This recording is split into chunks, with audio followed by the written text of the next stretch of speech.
ఆశించిన దానికంటే ఎక్కువగా మెజారిటీ కాంగ్రెస్ పార్టీ అభ్యర్థి దూసుకుపోతున్నటువంటి ఈ సమయంలో బీఆర్ఎస్ పార్టీ ఆఫీస్ బోసిపోయింది. బీఆర్ఎస్ పార్టీలో పూర్తిగా నైరాశ్యం నెలకొన్నట్టుగా మనకు సమాచారం తెలుస్తుంది. మా ప్రతినిధి విజయ్ మరింత సమాచారం. సార్ విజయ్, ఒక పక్క కాంగ్రెస్లో ఉత్సాహాలు అవన్నీ తారాస్థాయికి ఉంటే మరోపక్క బీఆర్ఎస్లో పూర్తి నైరాశ్యం అలుముకున్నట్టుగా ఉంది. సో బీఆర్ఎస్లో ఆఫీస్ దగ్గర సిచ్యువేషన్ ఏంటి రైట్ నౌ? ఎస్ రాజేష్, అయితే మొదట అన్ని పార్టీల కంటే కూడా ముందు బీఆర్ఎస్ తమ అభ్యర్థిని ప్రకటించింది, ప్రచారంలో కూడా దూసుకుపోయింది. కానీ ఇక్కడ పూర్తి వ్యతిరేకంగా నవీన్ యాదవ్కు మద్దతు లభించినట్టుగా కూడా అటు ఎలక్షన్ రిజల్ట్స్ అయితే చూపిస్తూ ఉన్నాయి. అయితే అసలు మాగంటి సునీత ఓటమికి కారణాలు ఏంటి అని కూడా బీఆర్ఎస్ అధినాయకత్వం అయితే చర్చిస్తున్నట్టుగా తెలుస్తూ ఉంది.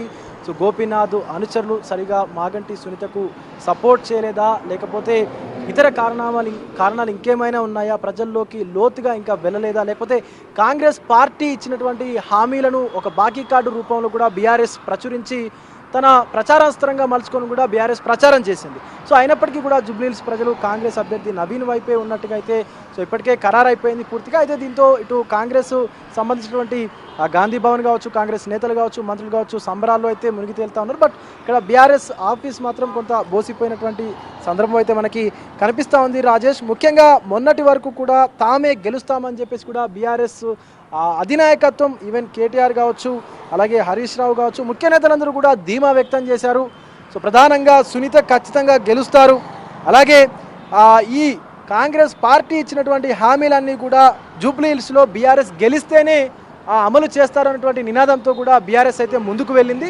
సో అప్పటి నుంచి ప్రచారంలో కూడా అనేక మార్లు కాంగ్రెస్ ఇచ్చినటువంటి హామీలను ప్రస్తావిస్తూ, అలాగే గోపీనాథ్ చేసినటువంటి అభివృద్ధిని కూడా మాగంటి సునీత పదే పదే ప్రజల్లోకి తీసుకెళ్లేటువంటి ప్రయత్నం అయితే చేశారు.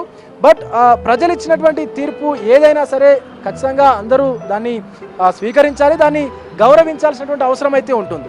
సో ఖచ్చితంగా ఈ నేపథ్యంలోనే ఇప్పుడు అసలు సునీత ఓటమికి కారణాలు అన్వేషించే పనిలో అయితే ఇటు బీఆర్ఎస్ కార్యవర్గం పడినట్టుగా కూడా తెలుస్తూ ఉంది. ముఖ్యంగా కేటీఆర్ కావచ్చు, హరీష్ రావు కావచ్చు, సో ఇటు అనేక మార్లు ప్రచారాల్లో, రోడ్ షోల్లో కూడా కాంగ్రెస్కు సంబంధించినటువంటి పార్టీకి సంబంధించినటువంటి అంశాలను లేవనెత్తి కూడా మాట్లాడుకొచ్చారు. ఈవెన్ బీఆర్ఎస్ ఎందుకు గెలవాలనే దానిపైన కూడా ప్రజల్లోకి వివరణ ఇచ్చేటువంటి విధంగా ముందుకు వెళ్ళారు. కానీ సో ఇప్పుడు ప్రజలు ఇచ్చినటువంటి తీర్పు ఏదైతే ఉందో దాన్ని అందరూ కూడా ఏకీభవించాలి, ఖచ్చితంగా దాన్ని అందరూ ఒప్పుకొని తీరాల్సి ఉంటుంది. కాబట్టి సో ఇటు మద్దతు అయితే అటు నవీన్ యాదవ్కి లభించిందనే చెప్పాలి. తర్వాత బీఆర్ఎస్కు సంబంధించినటువంటి అభ్యర్థి మాగంటి సునీతకు సంబంధించినటువంటి అంశం తీసుకున్నట్లయితే చాలా సర్వేలు ముందు నుంచి అటు నవీన్ యాదవ్కి కొంత సపోర్ట్ అయితే చేశాయి. కానీ ఎందుకు సునీత ముందంజలో ఉండలేకపోయారు, గెలవలేకపోయారు అనేటువంటి దానిపైన కూడా చర్చలు అయితే జరుగుతూ ఉన్నాయి. ఈవెన్ రాజకీయ వర్గాల్లో కావచ్చు, అంతర్గతంగా గులాబీ పార్టీలో కూడా చర్చలు అయితే జరుగుతూ ఉన్నాయి.